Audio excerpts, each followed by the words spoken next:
Hey everyone, I'm Nat from Wellness with Nat, and I want to do a video today about the bushfires that are affecting the east coast of Australia and how they're affecting our mental health and how they could be specifically affecting your mental health even if you're not living in a bushfire area. So obviously, if we think of the people that are being directly affected by the bushfires, be it the people that live in the area or the bushfires or volunteers that are fighting the fires, we can easily look at them and think, yeah, you guys are experiencing hardship, fear, challenges and loss.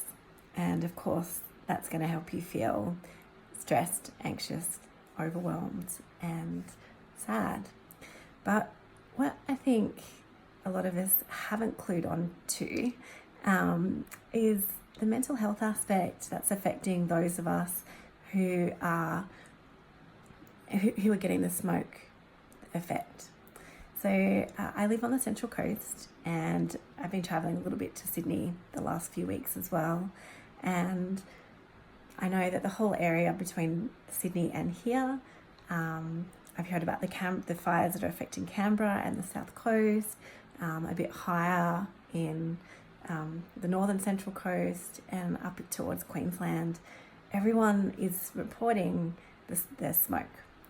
And there's two types of smoke I've noticed since I've been here. So there's smokes like today where it's low, it's heavy, it's thick outside, and the energy of that heavy thickness actually comes into the home and the workplace. And the other one is the smoke that's higher up in the sky where you can't smell it. You can actually go outside, but there's no daylight, there's no sun. It looks overcast, but when you look at the weather report, it says sunny day, not a cloud in sight, but there's smoke haze. So let me talk to you, explain about what that's doing to your mental health. So what we're finding, and what I'm finding and with my clients and friends, is that with no sunlight, our circadian rhythm is being stuffed up. We're not getting the shots of in the morning, that the sun's rising, it's getting brighter, the sun's up, wake up.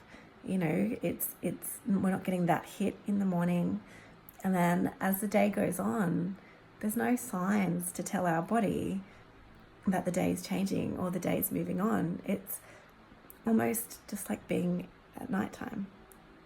And for those that live, in places where there is no sunshine. And then as it gets to the end of the day, we're missing that melatonin boost and the other hormones and chemicals that kick in that say, oh, the sun's starting to set, it's time to rest your body. This is what I've found, is that it actually looks like the same time of day the whole day. And it's, massive for our mental health. And also being kept inside. People are like me. I'm not allowed to go out in the smoke when it's low because it can cause a rejection to my cornea transplant. But other people would be experiencing, asthma and other respiratory issues and skin irritations, lung irritations, throat irritations. It's so many different health issues. There's sinuses, sinus pain, headaches, congestion, just to name a few of the ones that people have told me about recently. So I guess, what can you do? So this is where mindfulness comes in, and gratitude are honestly, they're the key bits that are going to help you to live a happy life and a content life, no matter what the issue or ailment is. So let's practice some gratitude. So what we might do is perhaps first let's bring ourselves into the present moment with some mindfulness. So if you're watching this video, let's just close our eyes And let's just focus on our breath, because as you know, or you do know now, that you can only breathe in the present moment. So there's one gift that we all have that keeps us being able to be present at all times. So let's just breathe mindfully, breathing in, pausing and breathing out. But as you breathe in, I want you to put all of those thoughts, all of that attention, all of that buzzing that's going through your mind, put it on your breath, literally. So as you're noticing you're inhaling, just focus on all the air, all the oxygen that's coming up into your nose.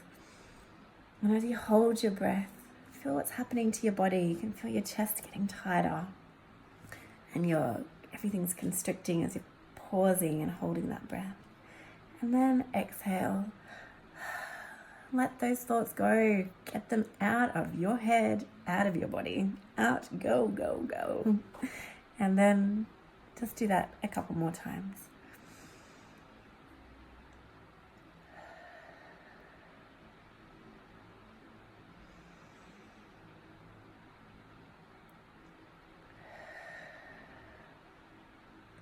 And as you do that, you start to feel calmer and you'll notice your body relax. If you have other people with you, even the kids, do it together. And kids love joining in on physical active activities. They'll be happy to give it a go. So step 2 is gratitude. And we're going to first bring in your gratitude.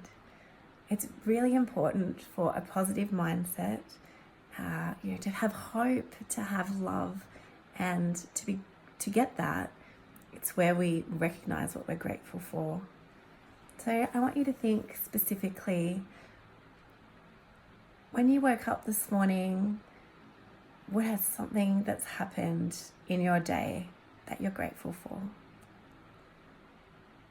Mine today is, I'm grateful that the guys from Freedom Furniture that delivered my furniture, my couch, that was too heavy and bulky to carry, not only carry up my stairs, but they had to cut open the box and fiddle with it to get the couch in my house.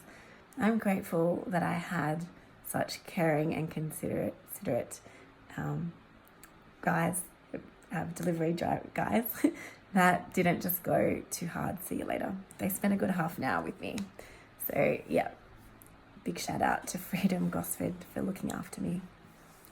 And then think of our second gratitude. I want you to think of someone in your life that you're grateful for, a friend, relative, or co-worker. And share your gratitude to them. Today, I can think of 3 friends that have impacted me today. Artie, Leonie, and Rach have been a big part of my life the last couple of days. So very grateful to have them in my life.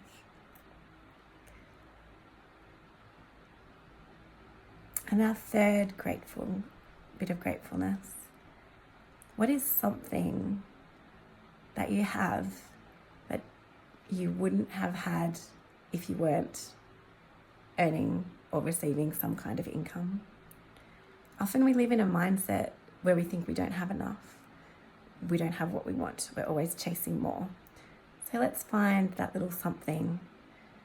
So I think I brought a new dinner cover that is so pretty and I love it.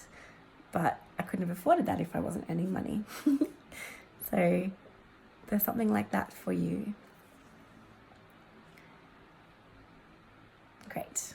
Okay. And so then lastly, we're going to send out our gratitude and our thoughts to all of the people that are being affected by the fires, the firemen that are fighting the fires, the volunteers, the paid, all the training that's gone in to get them there, all of the people that are coordinating distribution centres to help out the firemen or to help out those affected by the fires.